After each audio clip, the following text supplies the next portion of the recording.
Hey Dude, The 90s Called, with Christine Taylor and David Lascher. Hey everybody, welcome back to Hey Dude, The 90s Called podcast. I'm David. Hi David, I am Christine, your co-host. What's up? What's up? I'm so excited about this episode today. I'm seriously so excited. I have Richard Marx's music on loop, and Daisy Fuentes and I are such old friends. I don't even know where to start and how to interview both of them together. I was going to say, this is like, we could have hours with each of them individually, right. But it's kind of fun when you get a couple. I really love having sort of a duo on to be able to, like when we had Bonnie and Bill on. Oh my God. Yeah. That was just so great. Like just getting, because you get so much inside dirt, I think. Yeah, she would fill in wherever he didn't remember something, but Richard Marx and Daisy Fuentes are very private people. Like, I can't believe we got them. I mean, I texted her since January, since we started. I remember. Yeah, and this is like these were dream guests of ours. Everybody, to all of our listeners. Sometimes we have to bring on guests that we are dying to interview. And these Daisy was at the top of your list. I don't think we ever in a million years thought we would get them together. Well, no, we had Carson on and we had Bill on, Bill Bellamy, talking about the MTV days. But Daisy was this bright, shining light that I guest hosted weeks with her on the Beach House. I don't know. We spent so much great time together. And then she ended up marrying one of the greatest songwriters, I think, ever, Richard Marx. So we have them on together. And should we welcome them in? Okay. Daisy Fuentes and Richard Marx. Woo! Welcome. Welcome to our show. Christine and David. David! Oh, my God. It's so good to see you. I'm so happy to see you. This is so cool. And I just have to say, Richard, you and Ben have been trying to make a date, get together, right? And I get you before he gets you? We do. We joked about it on text the other day. But before that, we've been trying to get together for about 2.5 years. And so then I think you should break up. I was coming to New York. And so I texted him and he was like, this is so great. We're going to make it happen. And I said, well, I'm just giving you plenty of time so that there's lots of ways to cancel. Isn't it so true? It's like we all want to make it happen. Might just be better for us not to meet at all. Maybe that keeps the mystery alive, right? Oh, no one wants to commit to anything. No, right. He's dying to make it happen. I'm so jealous. He's very jealous of this right now. Well, I think that now maybe we should make it a double date or a triple date. Yeah. Totally. We should all go. Let's do it. Anytime. Daisy, I have not seen you in years. It has been way too many years, like over a decade, like 15 years, would you say? I honestly don't know. But Christine, I texted Daisy about this and she's like, I don't remember much about the 90s. And I was like, neither do I. I think I was stoned the entire decade. I wish I was. But Daisy and I had, I want to go back and go, we have each of you here. So Daisy and I guest hosted with her on Beach House MTV for a number of weeks. And we had so much fun and bonded and became great friends. But Daisy, you how did you start? Because we've had Carson Daly on here. We had Bill Bellamy on here. Like, how did you find MTV, or how did they find you? And I think you started as a weather girl, or how did it start? I did. It was a fluke. I started doing the weather for Univision in New York in Spanish. I just took a chance. I was modeling and I had met this lovely woman after one of the fashion shows, and we started speaking Spanish, and she said, oh, your Spanish is great and you speak English. Have you ever thought about doing Spanish television? And I thought, no, why? She said, well, because my husband is the president of Univision and he's looking for a weather girl. And I thought, just like that? That's how it works? That's easy. That's easy? Okay. So she kind of took me under her wing. And then from there, I realized that I really liked television. I didn't want to do the news. I was too young. I wanted to have fun. I was watching MTV like everyone on the planet was. It was like literally on everywhere that we went. Right. So I think I kind of manifested it. I told one of my editors that that's what I really wanted to do. He goes, well, just put a little tape together of what you've done. I'm like, it's all in Spanish. It's like local, me looking like an idiot and, like doing the weather with big hair and like Connecticut going through my bangs over here. It was awful, but he knew a guy who knew a guy whose wife's brother or something knew the on-air talent director at MTV, and I sent the tape in, got a chance for an audition, and before I knew it, I was hosting MTV Latino, which was going out to all of Latin America and U.S. Latin market. And of course, it was just, I think a few months after that, before I had a chance to audition for MTV US, and I was doing both MTV in Spanish and English simultaneously, literally going from one studio to the next and looking the same way, just different languages. And it was the first time that was done. So that was really exciting. It sounds like it happened. It happened very fast. It did. It did. Were you very comfortable, like when you started to do the weather, aside from the awkwardness of that green screen, and were you just comfortable in front of the camera? Because going from modeling to actually, that's not an easy transition for people. And I was really young. I think I was like 19, and I had no television experience at all. You were too young to be scared. I was too young to too young and too brash. That's what it was. I was just like, this is an opportunity. I mean, I'll just go for it. I wasn't thinking of what's the worst that can happen. I just thought I have nothing to lose. Right. That's the beauty of being young, right? Like you really have no fear. And you became this beautiful shining light of this MTV generation. You really were. You were, Christine, Daisy was just like, she was just so positive and so amazing. And I had a huge crush on you, by the way. Oh, you're so sweet. Thank you. I think that was a universal theme. For sure. Yeah, probably everybody. All young men. Did I, and look what happened. Exactly. Lucky Richard. You guys. Let me ask you, how did you guys meet? Twitter. No way.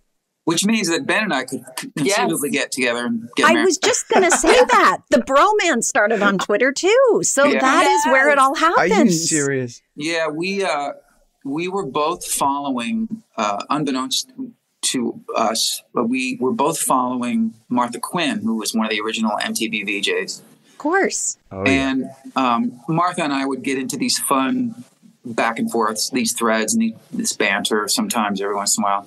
Back when Twitter was fun. Back when Twitter was... Exactly. This is 10 years ago, 11 years ago. We were having some fun back and forth, and Daisy saw it because she was following Martha. And she was like, oh my, and she joined the thread and replied to both of us and said, oh my God, you guys are giving me such a sweet 90s flashback. They were having this whole 90s flashback conversation about music. And I was like, oh, this is so my jam, you guys. This is awesome. So I saw her reply and I immediately was like, oh my God, Daisy Fuentes. I used to have the biggest crush on her. Oh my God. And immediately I was like Googling, what does Daisy Fuentes look like now? I love it. As shallow as they get, of course. And she has not aged a day. I'll just tell our listeners. I was completely smitten all over again, just by how beautiful even more beautiful. But then I read about all the things that she had done, and she started her own brand years ago, and she was like kicking ass. And so I thought, really, that's good for her. So then we started following each other. And I think I DM'd you just saying, hey, it's so great to see you here. And if I'm ever doing a show near where you are, I'd love you to be my guest. But I didn't flirt with her or anything. I was married. I was about to end my first marriage. I was kind of in the beginning of that transition. And then like a year or year and a half went by. I had become separated, but I didn't announce it. It wasn't public knowledge. Yeah, I didn't know what the deal was. I was like, is he just being like I've always creepy? been really Does he think I'm gonna like be down with like for this? Because I'm not. Wait, hold on, Daisy. You obviously were a fan of his music, right? I mean, all of us were. I had lost track of him, but again, when I saw his name on Twitter, and then we started following each other. Now we're just kind of on each other's radar, and now we're just aware that we exist, and so for a year I didn't think anything of it until like a year later he invited me to a show he was doing in LA, and of course I start going, wait, what is this about? Is he flirting? Is he married? What's the deal? What? Right. Because I was single and I was not about to be getting into a situation with somebody who was married. But then I thought to myself, listen, we're all adults here. That's not necessarily what this means. We can all be friends. Like maybe there's nothing behind it. He's just being nice and inviting me to a thing. And this is all on Twitter? Yes. I remember. Oh my God. Like not even like one of the dating apps. This is just... No. Hey, I remember Twitter is a dating app, by the way. And so is Instagram. Don't act I right. never Don't knew know that. I remember way before we really communicated, and long before we met, I would see every once in a while that she had liked one of my tweets, and I would always think, oh, that's cool. Or she would post something that I thought was funny or interesting, and I would like it. Because that is sort of like currency in social media, right? It might as well be like swipe right or swipe left. What is it? A like is like a swipe right. I distinctly remember, I'm paraphrasing, but I tweeted something like, all these people I keep hearing about saying that they like chocolate better than sex are obviously not having very good sex. And then the next thing I saw was retweeted by Daisy Fuentes. No, she retweeted you. You were like, she's speaking my language. Yeah. Oh. So then it was, a year and change later, maybe even more. And I was separated, and I was doing a show that was filmed for PBS at the Grammy Museum in LA. And I thought, I'll invite Daisy. And I swear, I was still kind of reeling from getting separated and about to get divorced. And I was not looking to get in any other relationship. I wasn't dating. But I thought I'd gotten to know her on Twitter a little bit. And I definitely always wanted to meet her. So I invited her to the show. And I DM'd her. And she didn't respond for like 2 days. And I thought, oh, okay, whatever. Well, she had immediately called her publicist and said, hey, Richard Marx just reached out to me, and he's doing a show at the Grammy Museum in a couple of weeks, and he invited me, and I'd like to go, but I want to get tickets. Can you help me get tickets? And she went, he's my client. No, you had the same publicist? We had the same publicist. So she was like, okay. So they came to the show, and I met her that night.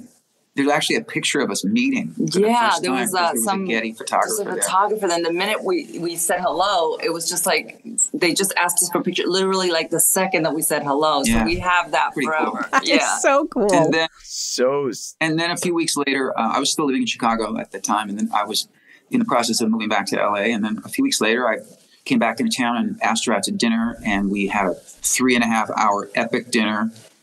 And then we just started to get to know each other, and now it'll be 8 years married in December. I know. Wow. Sounds so serendipitous. Right? That you guys had the same publicist, and yeah, it seems like it was meant to be.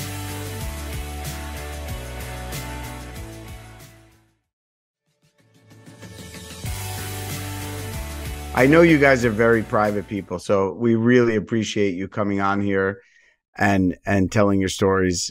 I see you guys on Twitter, but I think you've been like, you've gone off of it for a while. Oh, I bailed the minute we left. Elon Musk took over. I haven't been on it since. I mean, I think my camp has tweeted a couple of like show announcements or something, but I haven't interacted at all. I haven't been on it at all. Have you guys moved over to Threads? Is that is that the Instagram one? To. Yeah. I tried to, and it just wasn't the same, Yeah. So now I kind of just hang out on Instagram, and I act like I know what I'm talking about. I was never on Twitter. I have a private Instagram account that is fun. You're right. But by the way, Christine is not on any social media. She's like, but the only friend I have that doesn't do it at all. No, but and I she's do. Probably happy I have a private account that I love. Like I get a lot of puppy videos. I get a lot of food videos. I get my family. You know, it's enough. Okay, then I'm going to request a follow because I will send you puppy videos and recipe videos all day long. That is my thing. Perfect. I saw a really good one today that I need to get to you. Let me ask you guys. First of all, I love that story. Richard, you were a fan of Daisy's, and Daisy, when you David had said to you, were you a fan of Richard's music? Like, because David and I talked before you guys came on. Like, we're super fans. Every song, like everything in my like, there's not a period in time where there's not a song of yours, Richard, that correlates with a moment in life or like a milestone or something. And it's just like, it's jaw-dropping. Yeah. The prolific writing is unbelievable. Well, that's very nice of you guys. That's, I love hearing that. And knowing that, you know, over the years, over the decades of people coming up to me and telling me, you know, a version of that, and hearing about people who, you know, I write all these songs for my own very selfish purposes. And I've never sat down to try to write a hit song or write a song that never. Come on, never. I always just write songs I like, you know, and I hope but it's nice when they're a hit. It's awesome when they're hits, but I've taken lately to you know, I've had so many people tell me that they got, you know, their high school graduation, they used "Hold On to the Night," or they used "This I Promise You" for this, or the song I wrote for Josh Groban, "To Where You Are," at somebody's funeral or whatever. But now when people come up and they say, we got married to your song, I always go, was it Should Have Known Better? You are.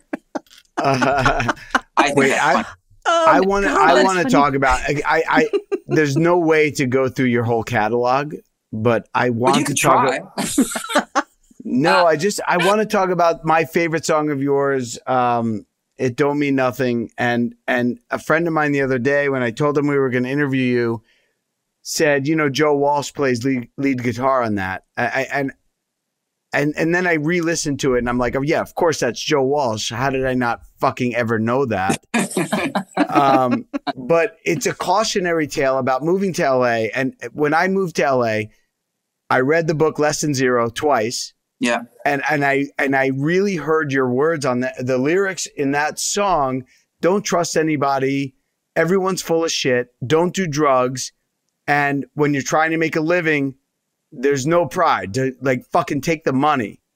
And I still hear those words today, you know, like you were ahead of your time on that song, but did you have a bad experience in LA, and where was the motivation for that song? How old were you when you wrote that's that? What I was about to say. Yeah. I will explain, David. And it's one of my favorite songs too. And it's the song that introduced me to everybody. So I owe everything to that song. But the truth is, that song is a very cynical lyric about, like you said, don't trust anybody, don't believe anybody, don't believe anything till you sign it on the dotted line. It's so cynical. And I wrote it when I was 22 years old, dating a movie star and singing background vocals on Lionel Richie's records and like having the best time, like doing really well. Yeah. But I had experienced in just a few years in LA, I had experienced a tremendous amount of rejection and also a lot of empty promises. And I was already kind of getting a sense of the bullshit that still we experience on a pretty regular basis. And I guess it's coming from the Midwest and just sort of being someone who I always honor my word. And I'm just, you can say a lot of things about me that, you know, there are people who I'm sure don't like me, but probably I don't think there's anybody that would say that I'm full of shit or that I am a jive guy, you know? Did you just say jive? Jive, a jive. Jive? That's a super 80s word. You're such a jive ass. Okay. But that song is so full of cynicism, but the truth is I was 22 and like everything was kind of okay, but it was fuel for a good lyric that a lot of people could relate to. Yeah, that angst when you're 22 and you've, you know, got a bone to pick, but then you can look back on it now. But it still kind of works, right? The whole thing still stands today. I have so many people That's another one. People come up to me and they go, "That's my anthem. Don't Mean Nothing's my anthem." It really is. It's like advice given from a family member, a father or older brother to someone moving to LA. Yeah. I always remembered those lyrics because I really romanticized LA. When I came here, So did I. I was like, this is all going to be beautiful and roses. But obviously, the things that you say in that song are very true. And I just was wondering if you had a bad experience here, because you talk about auditioning and like all this stuff. And Well, look, I like almost there's hardly any successful recording artist who didn't get rejected by at least one or two record companies. I was rejected by all the record companies for a couple of years in a row on the basis of songs like Endless Summer Nights and Should Have Known Better that became top 5 singles. But what was the response? What was that? It was no. It's not. It's. Yeah. There's no. You don't. There's no hits. You don't look right. Your voice isn't distinctive. Oh my God. You're not commercial. I had David Foster, the record producer, who I was working with a lot at that time. I was singing background vocals on some of his. So he was just becoming big as a producer. And we wrote a couple of songs. We wrote a song for San Almost Fire together. So I was sort of working behind the scenes, and David was really starting to blow up. And I always really admired his talent. And one day, he told me that I shouldn't sing. And you were how old? When I was 19. He basically told me when I was 19. 19-year-old kid that You shouldn't even do that. You should just try to be a producer because you're not a star. You don't have what it takes. And it was just brutal, It was like stuff like that made you go. Have you talked to him since then about it? We joke about it. Okay. My God, dude, your vocals on like Hold On to the Night. I'll do charity events with David and every once in a while, and he'll tell the story. And he'll say, I told Richard Marx when he was 19 that he should give up his dream. But, that's what gave him the fuel to become the super. And so finally, he spins it too. Yeah, he did you a favor. Would tell a 19-year-old kid to give up his dream and then make himself the hero of that story. Right. Take credit for it. Take credit for your success. That is brilliant. I did him a favor by telling him to quit. Yeah. But I didn't listen, luckily. Luckily.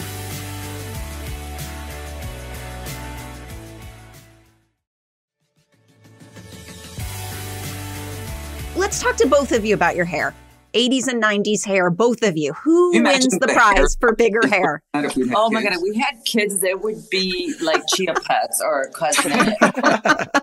I swear. Richard had better hair than most women, right? Don't we? Can we all agree on that? Still does, by the way. Still does.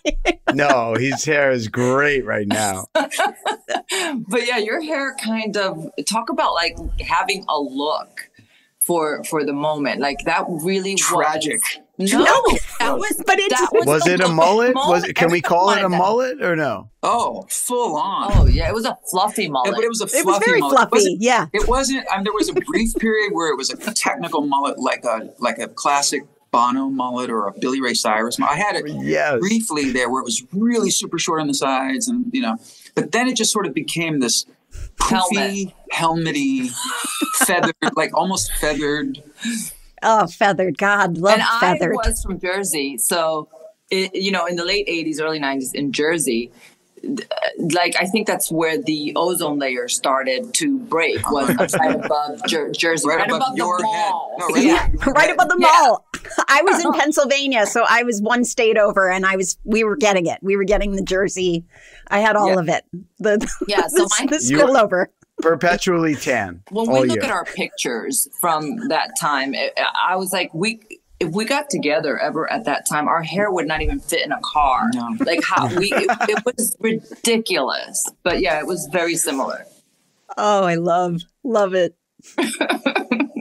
Wait, People Daisy. Say, to this day, when I talk, because I'm very proud that I still have pretty much every hair on my head, and they say, you always talk about your hair too much. Can't you talk about current events? And I say, okay, how does my hair look right now? Currently.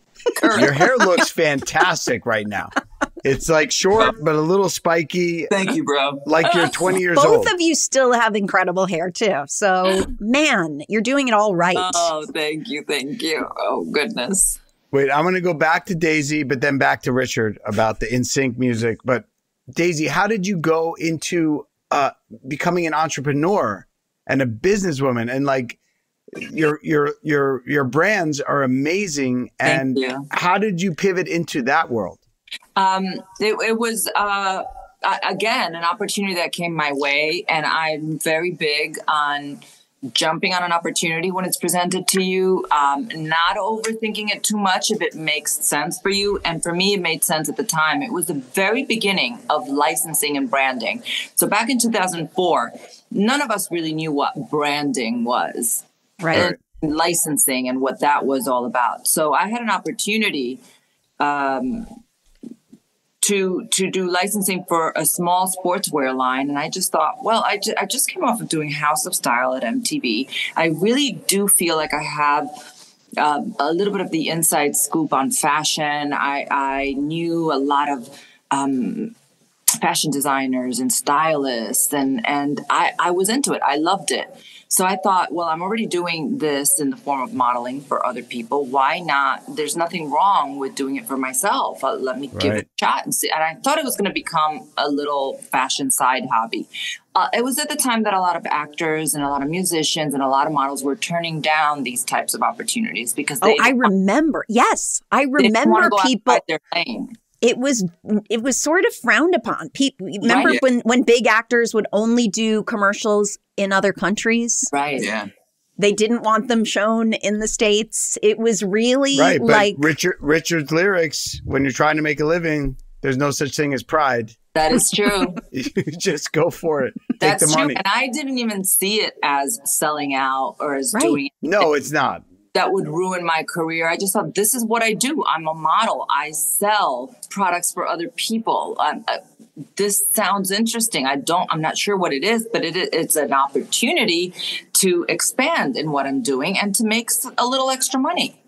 And little did I know that we were learning as we were going, and it turned into a full-blown brand where it kind of took over my television career. And were you business savvy? I mean, did you just learn as you went along, or you surrounded yourself with great people who you trusted and you're like, let me hold your hand and teach me this? Yeah, I definitely surrounded myself with people who had experience in retail and manufacturing. And we were all learning as we went when it came to licensing and when it came to branding.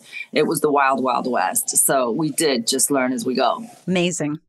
That's why I always tell people and everybody is so focused these days on what they want to do and where they want to go. And, whether you want to be a big star, a big entrepreneur, or a big whatever. And they stay so laser focused on what they want to be that they disregard all these little opportunities that come their way that are really detours to get you probably to a bigger place than you can even imagine. Because that's what happened for me. And that's what's happened all along my career. Is you take chances on these little detours and these opportunities that you didn't plan, but they get you even further than what you were planning on going. Right. It's these little stepping stones, right? That if you miss the forest through the or what's the expression? Miss the forest through the trees or something. But listen to the universe. The universe will sort of guide you, right? I mean, and leaving your comfort zone, by far, to me in my life, that's where all the great stuff happens. And 100%. And I kind of hate that because these days I'm just looking to get deeper into my comfort zone. Same, right? We get to that point where we're like, no, I'm just happy in my little bubble. Yes. I'm like, really? A cold plunge? No. Make it look more and put bubble bath in it. The cold Wait, are you guys cold plungers? Are you cold plungers? Yes, a little bit. Yeah, okay, because Ben is a cold plunger. Ben is a cold plunger. Yeah. It's so kind of amazing. It's amazing. Well, I think you're the advertisement for it because you're like fountain of youth, both of you. So if that's the answer. Cold plunges, everybody. Both of you. You look exactly the same as always. You look like kids. Wait, I got to ask Richard about. We had Lance Bass on the other day, and. They have their first song. I'm sure Justin called them and said, I have a song for us to do together for the new Trolls soundtrack. But he told me on a side that you had written some of the songs for their biggest album, No Strings Attached. How did that come about? And who sang lead vocals on This I Promise You? Was it Justin or JC? And how did that happen? It was both. In a lot of their hits, they would take turns. So the first verse would be one of them, and then second verse would be the other. So it was really between Justin and JC. They had two great lead vocalists with very distinctively different sounds and types of voices. It was like 1999. So they had just blown up. They were the biggest group in the world. Right. And they were making their follow-up record. And as I recall, they had a record company dispute, and there was a lawsuit going on. So there was a delay in them putting out another album. So the anticipation was huge, but they wanted to get to it because, that at that time, your audience can bail on you pretty quickly. Yeah. So Lance said that it was like, record, rehearse, tour, record, rehearse, tour. And it went on for, I don't know how many albums. With no break. And then Justin said, I need a break. And then the break never stopped because he went into the stratosphere. Took off. But I got a call from a guy at a record company from their record company asking if I had any songs for them. And I had just written this song called This I Promise You because I had it in mind. I'd met this group of three sisters at a wedding. They were singing at this wedding and they were really great. And so I had this idea of, trying to sign them to a record deal. So I needed to write a song that would be really a cool pop song that had great 3-part harmony. So I wrote This I Promise You with them in mind. And then that whole deal kind of got complicated. And so then I thought, maybe I can turn this into something for NSYNC. So I did a little demo of it in my house that night and I sent it in the next day. And the guy from the label really loved it. And then he said, the guys love the song, but they also want you to produce it. So that meant that I went to record it with them and spent a few days in the studio with them. And it was just like the most effortlessly fun, great experience. All 5 of those guys were really talented. They were really professional. I worked mostly with JC and Justin, obviously, but and I'm still friendly with JC to this day. He was at our wedding party and really classy, quality human being he is. And Lance is a great guy. And I got to know Lance a little bit post working with them. But it was just one of those things. It was like I sort of accidentally got a ticket on a runaway train. And having a song on that No Strings Attached album was just, it was hilarious for me because, I had been used to the guy when I put out a song. I'm the guy that, had to get up at 4 a.m. for Good Morning America and go and rehearse and sound check 7 times. And then you do the live thing and you're exhausted and then you right to another interview.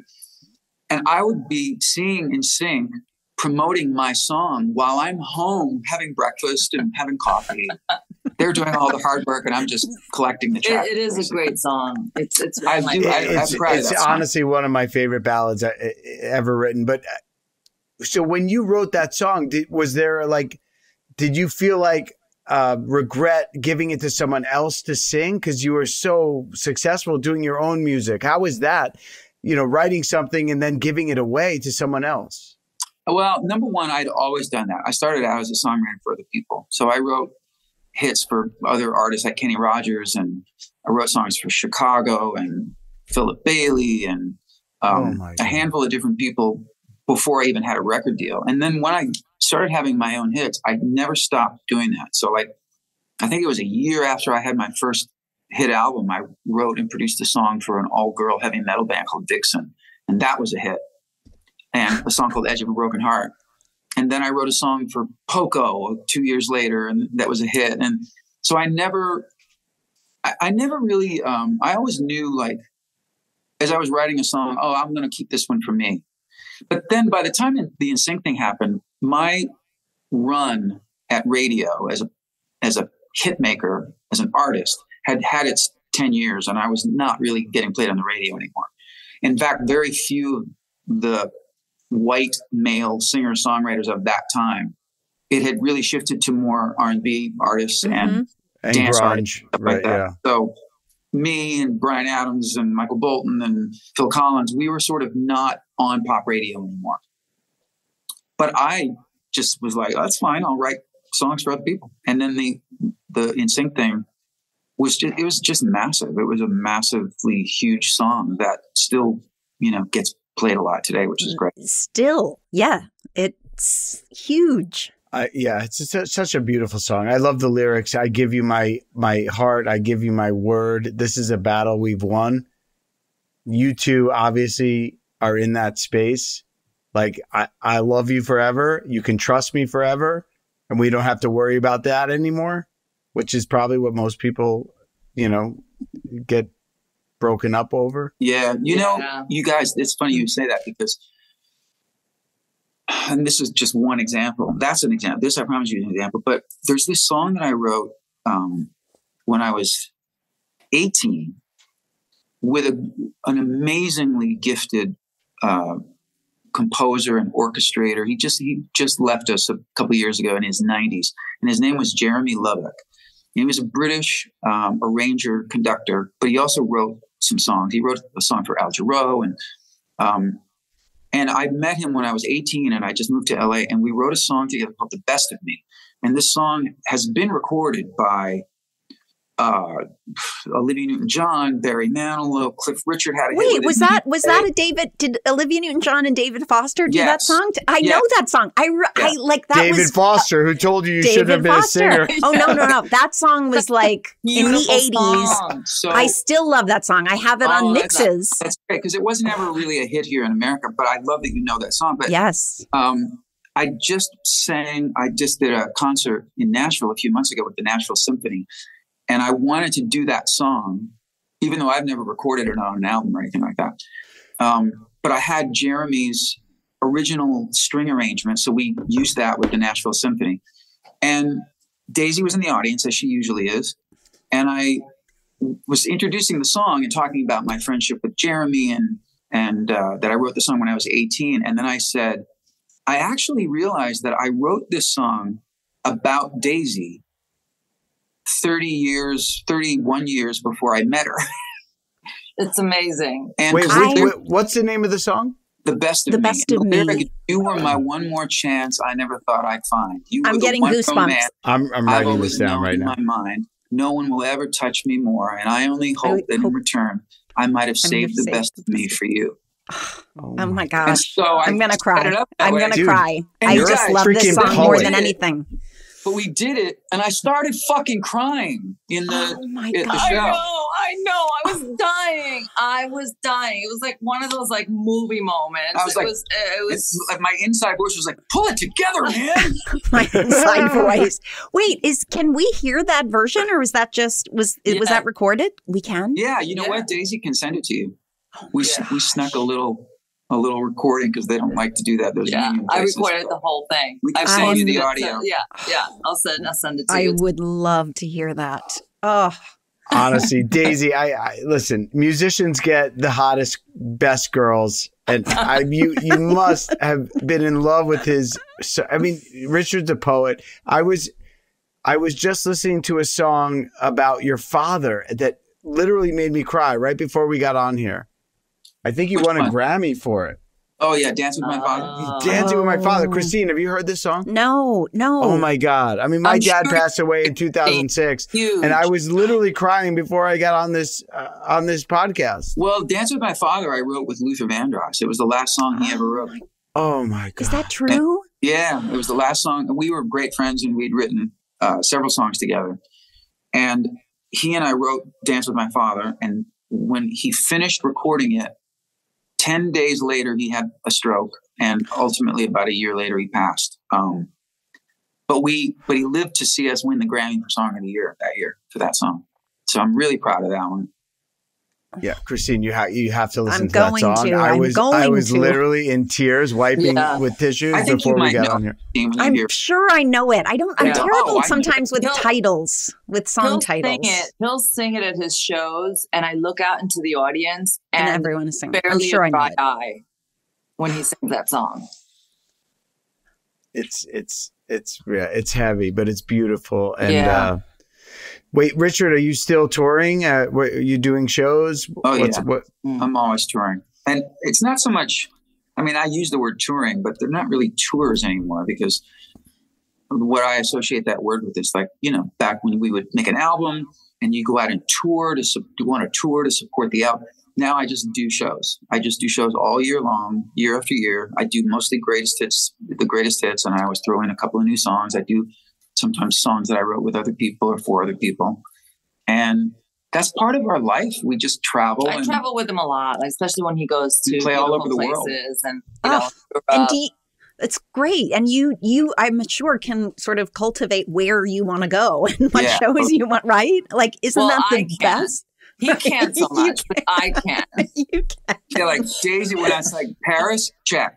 London, check. Okay. New York City, check. Yeah. Wichita, Kansas. Oh, I'm going to let you go do that one. I'm going to skip that one, honey. Yeah, I'll see you when you get home, baby. Wichita. No offense to Wichita, but Daisy has work too. She's got her. Yes. So Daisy's like Penny Lane in Almost Famous. She's the head groupie.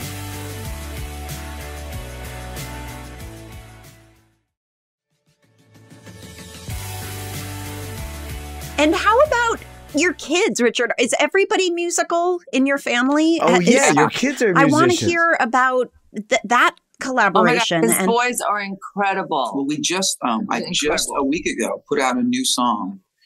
So I turned 60 on September 16th, and a couple of weeks before, we went out to a movie together. We all hang out together all the time. All three of my sons were 33, 30. No, they just... 33, 32, and 30. Yeah. Oh my gosh. I'm 30. Honestly, what a blessing. Amazing. They all live near us. They all hang out with us all the time. We're having dinner with one of them tonight. Yeah. They're all really talented singer-songwriter musicians. And I've worked with all of them separately from each other. But we went to see a movie, and they said, "What do you want for your birthday?" And I said, "I want to sit in a room and I want us all four to write a song together, because we've never done that." So we got together at one of my son's house. He has a great studio in his house. And we wrote this song called Days to Remember. And it was so much fun. We wrote the whole song in about 48 minutes. Wait, and this is brand spanking new? It's out. It just came out last week. It's on Spotify and Apple Music and everywhere. Writing this down right now. This is so exciting. A really fun, up-tempo pop song. My son Lucas produced it. Everybody sang background vocals. I'd sang the lead, but it was the most amazing experience. And all three of them were like, I thought maybe one of them would be a wallflower and maybe not contribute maybe as much as the other two, whatever. All three of them were just like, we were all finishing each other's sentences. We were writing the music together. We all played all the instruments. And it was just a total blast. So yeah, I get to share... they're my best friends, those three young men, and I'm really proud of the human beings they are. But we share this whole other language and this love for music, and it's awesome. When every now and then they will all get up on stage and make a little appearance with him, and their go-to song that they sing, like it's straight out of heaven. Amazing. It is this I Promise You. So they will all do I Promise You. And the way they harmonize, I don't know how they do it, but are they vocalists, guitar players? Yeah. Amazing singers. Incredible. Amazing singer. All three of them. And was it just osmosis, like in the household, they grew up with it and you could hear it and it was natural? Or did you immediately put them into the musical instruments and singing lessons? Or was it just like they came out? Because both you and their mom are musicals. Yeah, it's kind of in their blood. Right. Yeah, Cynthia sang in some of the movies that she was in, and a really good singer. So they combine honestly. Same thing with me. Both my dad couldn't sing, but he was an amazing composer and conductor, and my mother was a great singer. So I think that's just in our blood. But once I realized that they really were into music, then I made them take piano lessons and do all that stuff. But they really are pretty much self-taught. Everything that they do, they've sort of cultivated themselves. But yeah, I know, David, you mentioned that song, and it's so cool when we're on stage and they're all with me, which happens maybe once every year or so. Yeah. I get to the line right before the chorus, and then I stop singing, and my sons go, "And I will take you." Oh my God. And the audience loses their shit. Yeah, it's kind of great. Oh gosh. Well, we'll have listen, two of you Chris, to show soon. Yeah. Oh, dude, anytime you play LA, I'm there. But Christine, has a daughter at Juilliard, amazing actress. Oh, wow. Another son who's also interested in acting. My daughter, Chelsea, is like a big influencer, and she just started in her first TV show, and I was there on the set coaching her. And Goodness. it's like, it's surreal. I know what you're talking about. It's so great. It's surreal. But Can I ask you yeah. a question though? Both of you, you can each answer this. Obviously, there is something so, I don't know what the right word is. It's exciting, but it's also just so sort of soulful when our offspring get into the same, if not similar, like they want to be in entertainment or they would, right? Because we all speak that language and everything. But I wonder what the thrill would be to have a kid who goes off in a completely different direction, but crushes it and is just having the best, most successful life in a field that we know nothing about, that we can't even comprehend. I would think that there's something amazing about that too, because we also know the pitfalls of what we do and the shitty part of it, Well, of course. I mean, that's the hardest part, I think, as a parent, knowing the what you talked about from the very beginning, the rejection, that nobody escapes it. I don't care if you start out as a success right out of the gates. There are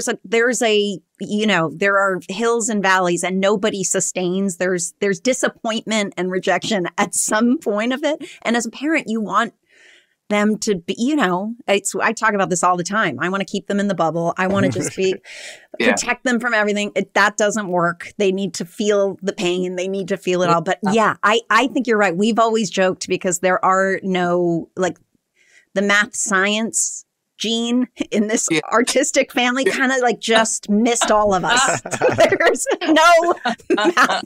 Nobody's engineering. Nobody's going to build anything that's going to go to space. Nobody is going to cure a disease in this family. And obviously, Ben coming from his lineage with Jerry and Ann, but I mean, do you is your family? No. You were the one who went off into some other crazy shit. I ended up in a weird, from Allentown, Pennsylvania, into a weird place.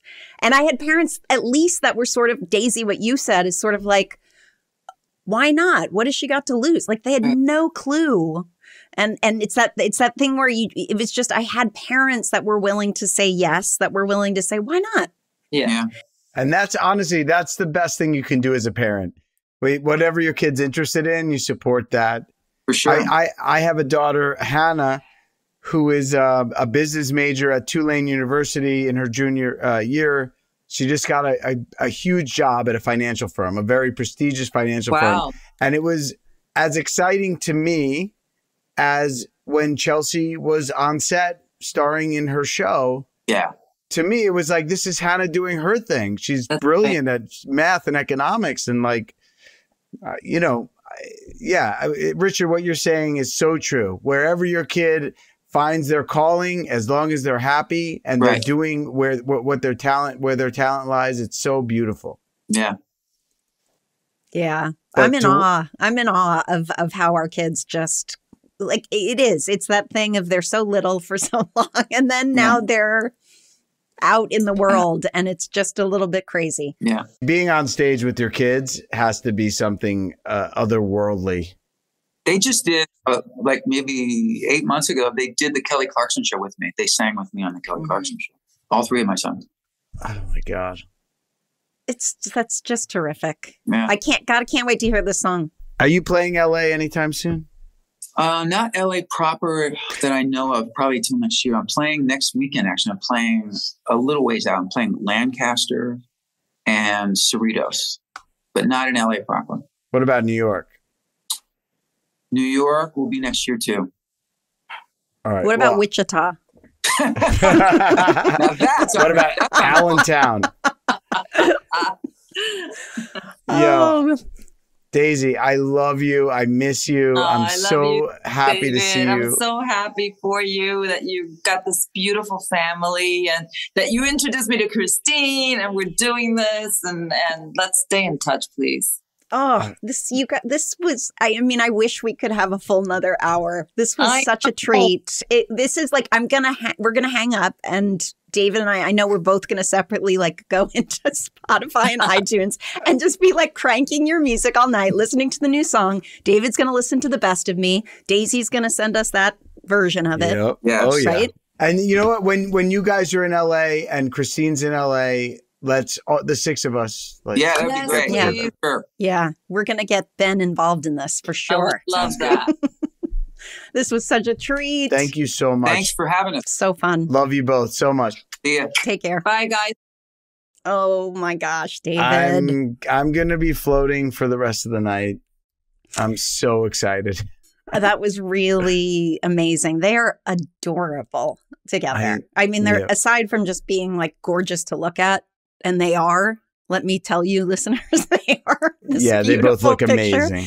They are they're just so sweet and fun and funny. And I just, super cool. I feel like we only scratched the surface. Like Daisy had all kinds of acting credits that we never even talked about.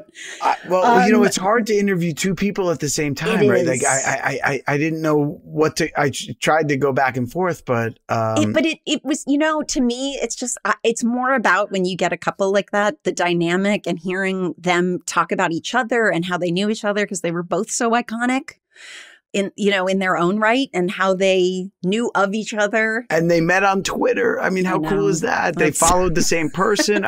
Listen, I think we got in 1 hour, we got as many stories out of the two of them as we could have possibly gotten. But yeah, I get to talk to them for several more hours. That was so fun. And the music you have to listen to that song. And I think I'm going to do a full Richard Marx playlist. I'm going to make a playlist. Well, I've been doing it all week. Endless Summer Nights, Hold On to the Night. But I think I'm so embarrassed because I feel like Dance with My Father, I probably know the song. I just didn't know that's what it was called. Ben makes fun of me all the time. He's like, you don't know this song? And I was like, I don't know it by name, but hum it for me. If you play that song for Ben, I guarantee you he cries. He's going to start to cry. I guarantee you. But yeah. The in-sync stuff I didn't even know about. He writing for other people and giving your songs away is. Well, but also that's the great, like he said, that to me, that's the coolest thing ever, because at a certain point when the trend shifted and they were not artists being played, like he said, him and Phil Collins and Michael Bolton and Bryan Adams, and having that talent to write songs for other people and still do what you love and then, play shows. It doesn't get better. His lyrics are beautiful. I listened to Paul Simon interviewed on the Smartless podcast the other day. Yeah. And they were freaking out. They were like, we don't even know what to say. Like, you're part of our life and blah, blah, blah. And Paul Simon said, the music you listen to when you're young, in your teen years, becomes part of your DNA, not like anything else, right? Like we can listen to music now, but the music you listen to in your teen years when you're growing up is part of your life. Yes. And I feel like that with Richard, Really? Yeah. It's so true. And Daisy is awesome. And I really like her. And I'm going to have to get her number and information because I need to reach out to her personally to tell her that I want to be best friends. And and her business is incredible. Like I was looking up, her whole line, and she's the entrepreneur. She's a serious businesswoman. She's always been a beautiful, shining light, always so positive. Like, I don't know, just one of those friends you have that you just love forever. So Well, that was amazing. All right. But we got to end it. We got to end it. Yeah, we got to end it. All right. We'll be back in a week. Thank you for listening. Have a great week, everybody. Thanks for listening. Make sure to subscribe and give us 5 stars. And please follow us on Instagram at HeyDudeThe90s Called. See you next time.